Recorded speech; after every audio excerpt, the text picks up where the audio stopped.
प्रिय विद्यार्थियों, Shri BL memorial academy online classes में आपका स्वागत है।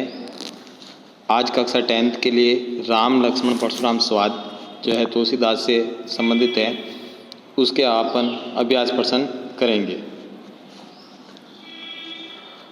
तो कक्षा 10th के लिए है, उसके प्रश्न उत्तर। फर्स्ट क्वेश्चन है, पेज नंबर जो है 14 नंबर है, पृष्ठ संख्या।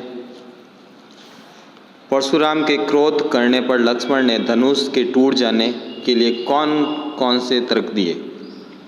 परशुराम जब क्रोध किया तब लक्ष्मण ने धनुष के टूट जाने के लिए कौन कौन से तर्क दिए। तो परशुराम के क्रोध करने पर उत्तर है, लक्ष्मण ने धनुष के टूट जाने पर निम्नलिखित तर्क दिए। हमें तो यह असाधारण शिव धनुष साधारण धनुष की भांति लगे। जब धनुष टूट गया तो लक्ष्मण ने कहा, यह तो असाधारण ही धनुष है। श्री राम को तो ये धनुष नए धनुष के समान लगा। श्री राम ने इसे तोड़ा नहीं, बस उनके छूते ही धनुष स्वतः ही टूट गया। इस धनुष को तोड़ते हुए उन्होंने किसी लाभ व हानि के विषय में नहीं सोचा था। उन्होंने ऐसे अनेक धनुषों को बालपन में यूं ही तोड़ दिया था, इसलिए यह सोचकर उनसे यह कार्य हो गया। सेकंड क्वेश्चन है दूसरा, परशुराम के क्रोध करने पर राम और लक्ष्मण की जो प्रतिक्रियाएं हुई हैं, उनके आधार पर दोनों के स्वभाव की विशेषताएं अपने शब्दों में लिखिए। परशुराम और क्रोध करने पर राम और लक्ष्मण के बीच क्या प्रतिक्रिया हुई, वो अपने जो है आधार पर स्वभाव की विशेषताएं लिखनी है। तो इसका आंसर है उत्तर, परशुराम के क्रोध करने पर श्री राम ने धीरज से काम लिया। जब परशुराम क्रोध हो गए थे तो राम जी ने क्या किया, धीरज से काम लिया, शांति से काम लिया, और उन्होंने नम्रतापूर्ण वचनों का सहारा लेकर, बड़े ही नम्रपूर्ण वचन बोलकर परशुराम के क्रोध को शांत करने का प्रयास किया। और परशुराम जी क्रोध स्वभाव के थे। परशुराम जी थे जो क्रोधी स्वभाव के थे। श्री राम उनके क्रोध पर शीतल जल के समान, ठंडे जल के समान शब्दों व आचरणों का आश्रय ले रहे थे। यही कारण था कि उन्होंने स्वयं को उनका सेवक बताया व उनसे अपने लिए आज्ञा करने का निवेदन किया। उनकी भाषा अत्यंत कोमल व मीठी थी राम की, और परशुराम के क्रोधित होने पर भी वह अपनी कोमलता को नहीं छोड़ते थे। इसके विपरीत लक्ष्मण परशुराम की भांति ही क्रोध स्वभाव के थे। लक्ष्मण जो है परशुराम की भांति वो भी क्रोधी थे। निडरता तो जैसे उनके स्वभाव में कूट कूट के भरी थी, साहस जो है लक्ष्मण के अंदर उसके कूट कूट के भरी हुई थी। इसलिए परशुराम का फरसा व क्रोध उनमें भय उत्पन्न नहीं कर पाता था। लक्ष्मण परशुराम जी के साथ व्यंग्यपूर्ण वचनों का सहारा लेकर अपनी बात उनके समक्ष प्रस्तुत करते हैं। तनिक भी इस बात को परवाह किए बिना परशुराम कहीं और क्रोधित न हो जाए, और वे परशुराम के क्रोध को न्यायपूर्ण नहीं मानते, इसलिए परशुराम के अन्याय विरोध में खड़े हो जाते हैं। जहाँ राम विनम्र, धैर्यपन, मृदुभाषी व बुद्धिमानी व्यक्ति हैं, वहीं दूसरी ओर लक्ष्मण निडर, साहस, क्रोधी, अन्याय विरोधी स्वभाव के हैं। ये दोनों गुण इन्हें अपने अपने स्थान पर उच्च स्थान प्राप्त करवाते हैं। आगे है इसका तीसरा क्वेश्चन, लक्ष्मण और परशुराम संवाद का जो अंश आपको सबसे अच्छा लगा उसे अपने शब्दों में संवाद शैली में लिखिए। इसमें कौन सा जो है संवाद अच्छा लगा वो अपन को लिखना है तीसरे का। तो उत्तर है, लक्ष्मण, हे मुनि, बचपन में हमने खेल खेल में ऐसे बहुत धनुष तोड़े हैं, तब तो आप कभी भी क्रोधित नहीं हुए थे, फिर इस धनुष के टूटने पर इतना क्रोध क्यों कर रहे हो। और परशुराम, अरे राजपुत्र, तू काल के वश में आकर ऐसा बोल रहा है, यह शिवजी का धनुष है। आगे फोर्थ क्वेश्चन, परशुराम ने अपने विषय में सभा में क्या क्या कहा, निम्न पद्यांश के आधार पर लिखिए।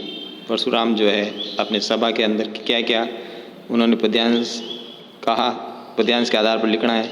बाल ब्रह्मचारी अति कोही, विस्मृत क्षत्रिय कुलद्रोही, भुजबल भूम भूप बिनु कुनि, विपुल वार मत मही देवन दिनी, सहसा बहुभुज छेदिनी हारा, परशु विलोक मही कुमारा, मातु पिता ही जनी सोच बस करसी, महिष किशोर गर्भन के अर्बक दलन, परशु मोर अति गोर। तो इसका आंसर है, परशुराम ने अपने विषय में कहा वे बाल ब्रह्मचारी हैं, क्रोधी स्वभाव के हैं, समस्त विश्व में क्षत्रिय कुल के विद्रोही के रूप में विख्यात हैं। वे आगे बढ़े अभिमान से अपने विषय में बताते हुए कहते हैं कि उन्होंने अनेक बार पृथ्वी और क्षत्रियों से विहीन कर इस पृथ्वी को ब्राह्मणों को दान में दिया है और अपने हाथ में धारण कर इस फरसे से सहस्त्र बाहों को काट डाला है। इसलिए हे नरेश पुत्र, मेरे इस फरसे के भांति देख ले। राजकुमार, तू क्यों अपने माता पिता को सोचने पर विवश कर रहा है? मेरे इस फरसे की भयानकता गर्भ में पल रहे शिशु को भी नष्ट कर देती है। आगे है 5th क्वेश्चन। लक्ष्मण ने वीर योद्धा की क्या विशेषता बताई है? लक्ष्मण ने वीर योद्धा की, तो उत्तर है इसका, लक्ष्मण ने वीर योद्धा की निम्नलिखित विशेषता बताई है।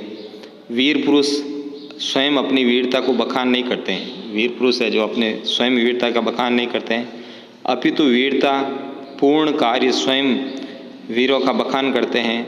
और वीर पुरुष स्वयं पर कभी अभिमान नहीं करते हैं। वीरता का व्रत धारण करने वाले वीर पुरुष धैर्यवान, शोभ रहित होते हैं। वीर पुरुष किसी भी विरुद्ध गलत शब्दों का प्रयोग नहीं करते हैं, अर्थात दूसरों का सदैव का सम्मान रूप से आदर व सम्मान देते हैं। वीर पुरुष दीन, हीन, ब्राह्मण, गायों, दुर्बल व्यक्तियों पर अपनी वीरता का प्रदर्शन नहीं करते। इस पर वो अपनी कभी भी जो है प्रदर्शन नहीं करते हैं।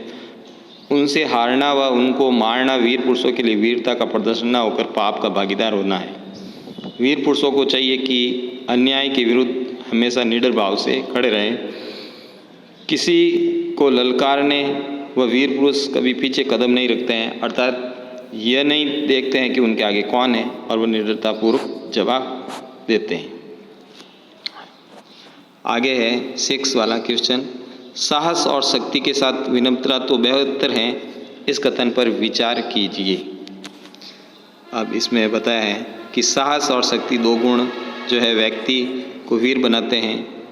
यदि किसी व्यक्ति में साहस विद्यमान है तो शक्ति स्वयं उसके आचरण में आ जाएगी, परंतु जहाँ तक एक व्यक्ति को वीर बनाने में सहायक गुण होते हैं, वहीं दूसरी इनकी जो है अतिक एक व्यक्ति को अभिमानी व उदंड बना देती है। साहस और शक्ति विनम्रता से बेहतर, इस कथन में तो अपन पढ़ रहे हैं। परंतु यदि विनम्रता गुणों के साथ आकर मिल जाती है तो व्यक्ति को श्रेष्ठतम वीर की श्रेणी में ला देती है। जो साहस और शक्ति में अहंकार का समावेश करती हैं, विनम्रता उसमें सदाचार व मधुरता भर देती हैं। वह किसी भी स्थिति को सरलतापूर्वक शांत कर सकती हैं। जहाँ परशुराम जी साहस व शक्ति का संगम हैं, वहीं राम विनम्रता जो है साहस शक्ति का संगम है। और विनम्रता साहस व शक्ति का संगम है। उनकी विनम्रता के आगे परशुराम जी के अहंकार को भी नतमस्तक होना पड़ा नहीं, तो लक्ष्मण जी के द्वारा परशुराम जी को भी शांत करना संभव नहीं था। तो प्रिय विद्यार्थियों, मैंने यहाँ 6 तक करवाए हैं इनके आंसर। आगे नेक्स्ट वीडियो में और करवाएंगे। तब तक आप इनको अपनी नोटबुक में फाइंड आउट करें, पढ़ें, समझें। थैंक यू, धन्यवाद।